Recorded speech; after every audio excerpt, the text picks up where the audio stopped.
2017ஆம் ஆண்டு நாமக்கல் மாவட்டத்தின் காவல்துறையின் கண்காணிப்பாளர் மருத்துவத்துறைக்கு இங்கே இது மாதிரியான காரியங்கள் நடைபெறுகிறது என்று அதிகாரப்பூர்வமாக அனுப்பிய பல்வேறு ஆவணங்கள் இன்றளவும் அது நடைமுறைக்கு வராமல் இருந்தது. ஆனால் மாண்புமிகு தமிழ்நாட்டின் முதலமைச்சர்கள் எந்த மருத்துவமனையாக இருந்தாலும் அது யாருடையதாக இருந்தாலும் உடனடியாக சட்டப்பூர்வமான நடவடிக்கை எடுக்க வேண்டும் என்று அறிவுறுத்திய காரணத்தினால் இன்றைக்கு அந்த இரு மருத்துவமனைகளும் அதற்கான உடல் உறுப்பு மாற்று உரிமை சான்றிதழ்கள் ரத்து செய்யப்பட்டது.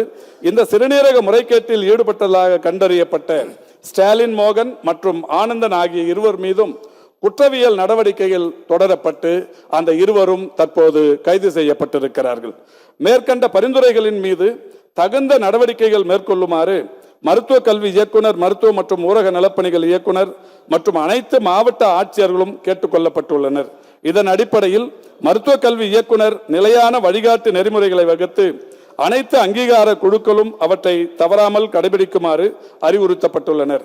இதனை தொடர்ந்து அரசாணை எண் 396 நாள் 8/9/2025 படி மாவட்ட அங்கீகார குழுக்கள் மறுசீரமைக்கப்பட்டு தமிழ்நாட்டில் பதிவு செய்யப்பட்ட மருத்துவமனைகளிலிருந்து பெறப்படும் உறுப்பு மாற்று அறுவை சிகிச்சைக்கு காத்திருக்கும் வெளிநாட்டு நபர்களின் விண்ணப்பங்களை பரிசீலித்து ஏற்க வேண்டுமா மறுக்க வேண்டுமா என்பதை தீர்மானிப்பதற்காக சென்னை கீழ்ப்பாக்கத்தில் உள்ள மருத்துவ கல்வி இயக்ககம் மற்றும் ஆராய்ச்சி அலுவலகத்தில் மாநில அளவிலான ஒரு புதிய அங்கீகார குழு ஒன்று மாண்புமிகு தமிழ்நாட்டின் முதலமைச்சருடைய வழிகாட்டுதலோடு தற்பொழுது அமைக்கப்பட்டிருக்கிறது. இதனை தொடர்ந்து வடக்கு மாவட்ட அங்கீகார குழு சென்னையை தலைமையிடமாக கொண்டும், மத்திய மாவட்ட அங்கீகார குழு தஞ்சாவூரை தலைமையிடமாக கொண்டும், மேற்கு மாவட்ட அங்கீகார குழு கோவையை தலைமையிடமாக கொண்டும், தெற்கு மாவட்ட அங்கீகார குழு மதுரையை தலைமையிடமாக கொண்டும் அமைக்கப்பட்டு உறுப்பு மாற்ற செயலில் இன்றைக்கு அதற்குரிய அம்சங்களை பற்றியும் அறுவை சிகிச்சைக்கு முன்னரும் பின்னருமாக பராமரிப்பதற்குரிய வழிகாட்டுதல்களை வழங்க அறிவுறுத்தப்பட்டிருக்கிறது. மாண்புமிகு எதிர்க்கட்சித் தலைவர் அவர்கள் சொன்னதை போல சென்னை உயர்நீதிமன்றத்தில் மாண்புமிகு மதுரை கிளை 25/8/2025 என்று தேதியிட்ட உத்தரவின்படி ஒரு சிறப்பு புலனாய்வு குழுவை, ஸ்பெஷல் இன்வெஸ்டிகேட்டிங் டீம் SIT என்று சொல்லப்படுகிற ஒரு சிறப்பு புலனாய்வு குழுவை அமைக்கப்பட்டு மேற்படி விசாரணை புலனாய்வு குழுவினால் இன்றைக்கு நடைபெற்று வருகிறது. அதன் அடிப்படையில் தான் 2 பேர் கைது செய்யப்பட்டிருக்கிறார்கள்.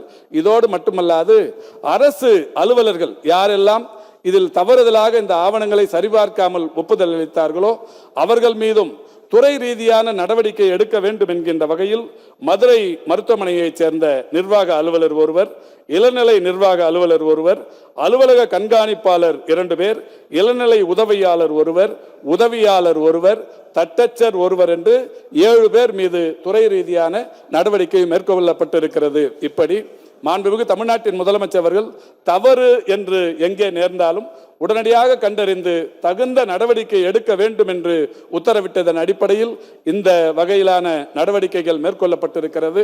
அதோடு மட்டுமல்ல, இந்த குழு ஏற்கனவே சொல்லியிருப்பதை போல இது மாதிரியான ஏழ்மை நிலையில் இருக்கிற மக்களுக்கு விழிப்புணர்வை ஏற்படுத்துவதற்கும் அரசு பல்வேறு முயற்சிகளை மேற்கொண்டு வருகிறது.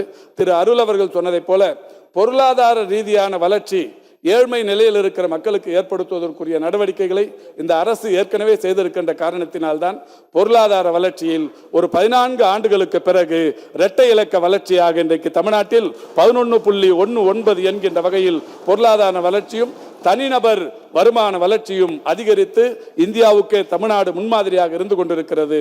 எனினும் ஏழ்மை நிலையில் இருக்கிற மக்களின் அவர்களுக்கு இருக்கிற அந்த பாதிப்பு உணராமல் செய்யப்படுகிற இந்த காரியங்களுக்கு சட்டப்பூர்வமான நடவடிக்கைகள் என்பதையும் கடந்து விழிப்புணர்வை ஏற்படுத்துவதற்கு அரசு முயன்று கொண்டிருக்கிறது என்பதை தங்களின் வாயிலாக இன்றைக்கு இந்த கவன ஈர்ப்பு தீர்மானத்தை தந்திருக்கிற மாண்புமிகு பேரவை உறுப்பினர்களுக்கு பணிவோடு தெரிவித்துக் கொள்கின்றேன். அரசினர் சட்ட முன்வடிவுகள் அறிமுகம் செய்தல் 2025ஆம் ஆண்டு தமிழ்நாடு டாக்டர் அம்பேத்கர் சட்ட பல்கலைக்கழக திருத்த சட்ட முன்வடிவு. மாண்புமிகு நீர்வளத்துறை அமைச்சர் அவர்கள். மாண்புமிகு பேரவைத் தலைவர்களே, 2025ஆம் ஆண்டு தமிழ்நாடு டாக்டர் அம்பேத்கர் சட்ட பல்கலைக்கழக திருத்த சட்ட முன்வடிவை அறிமுகம் செய்ய அனுமதி கோருகிறேன். மாண்புமிகு நீர்வளத்துறை அமைச்சர்களின் தீர்மானம் பேரவையின் முடிவுக்கு விடப்படுகிறது. ஏற்போர் ஆம் என்க, மறுப்போர் இல்லை என்க. ஏற்போரை அதிகம் என்று கருதுகிறேன். ஏற்போரை அதிகம். தீர்மானம் நிறைவேறியது. மாண்புமிகு நீர்வளத்துறை அமைச்சர் அவர்கள். பேரவைத் தலைவர்களே, மேற்படி சட்ட முன்வடிவை அறிமுகம் செய்கிறேன். 2025ஆம் ஆண்டு தமிழ்நாடு நீக்கரவு செய்தல் சட்ட முன்னோடிவு மாண்புமிகு நீர்வளத்துறை அமைச்சர் அவர்கள். பேரவைத் தலைவர்களே, 2025ஆம் ஆண்டு தமிழ்நாடு நீக்கரவு செய்தல் சட்ட முன்வடிவை அறிமுகம் செய்ய அனுமதி கோருகிறேன்.